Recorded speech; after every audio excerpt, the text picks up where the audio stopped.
नमस्कार, आप देख रहे हैं जनस्तर, आपके साथ में आंचल श्रीवास्तव। आज बात करेंगे बिहार चुनावी माहौल की, जहां राजनीतिक तापमान चरम पर है और बयानबाजी का पारा लगातार चढ़ता जा रहा है। इस बीच समाजवादी पार्टी के मुखिया अखिलेश यादव ने बीजेपी पर बड़ा राजनीतिक हमला बोला है।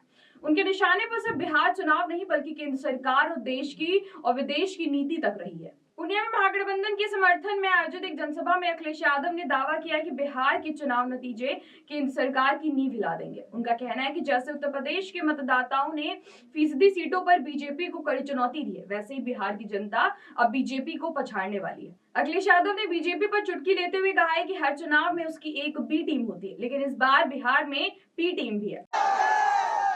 बीजेपी की कई टीमें लड़ रही हैं, कोई ए टीम है, कोई बी टीम है, एक पी टीम भी है। बताओ सावधान रहोगे कि नहीं रहोगे? उनकी बी टीम से, सी टीम से और एक पी टीम भी है। बताओ बीजेपी और पीकेपी को सबक सिखाओगे कि नहीं सिखाओगे? इन लोगों से सावधान हो कि नहीं?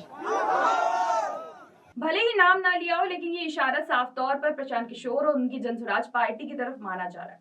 अखिलेश यादव का दावा है कि बीजेपी अकेले नहीं लड़ती, अपनी सेकंड लाइन तैयार है। अखिलेश यादव ने तंज जारी रखा और कहा, जिस तरह यूपी की जनता ने अवध में बीजेपी को हराया, वैसे ही बिहार के लोग मगध में उन्हें शिकस्त कर देंगे। बिहार के नतीजे दिल्ली की सत्ता को हिलाकर रख देंगे। मोदी सरकार अब ज्यादा दिन तक टिकने वाली नहीं है। सपा अध्यक्ष ने केंद्र सरकार के सहयोगों पर निशाना साधा, कहा है कि बीजेपी सरकार गठबंधन पर टिकी है और यही गठबंधन उनके लिए चुनौती बनते जा रहा है। उनका इशारा था नीतीश कुमार और चंद्रबाबू नायडू पर, जिन्होंने पिछले लोकसभा चुनाव में एनडीए को सरकार बनाने में मदद दी थी। अखिलेश यादव ने बिहार की जनता को देश का भविष्य बचाने की जिम्मेदारी वाला संदेश देते हुए कहा है कि ये चुनाव सिर्फ राज्य का नहीं बल्कि पूरे देश के रास्ते का चुनाव है। अब बात होती है अर्थव्यवस्था और विदेश नीति की, जो आमतौर पर क्षेत्रीय चुनावी भाषणों में कम सुनाई देती, लेकिन अखिलेश यादव ने इस मुद्दे को भी उठाया है। उन्होंने कहा है कि केंद्र की नीतियां अंतर्राष्ट्रीय व्यापारिक रिश्तों को नुकसान पहुंचा रही है। अमेरिका जैसे साथी देश अब भारत से दूरी बना रहे और कई पुराने मित्र राष्ट्र भी अब हमारे साथ खड़े नहीं दिख रहे। ये बयान विदेश नीति के संदर्भ में काफी बड़ा माना जा रहा है।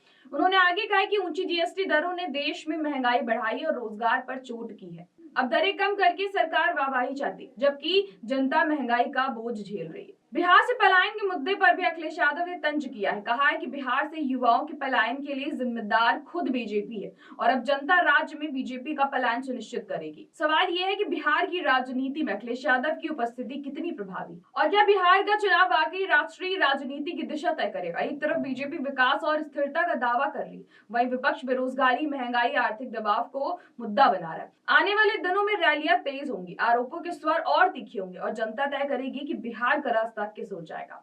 तो ऐसी देश और दुनिया की बड़ी खबरों पर नजर रखने के लिए आप जुड़े रहिए जन एक्सप्रेस के साथ। नमस्कार।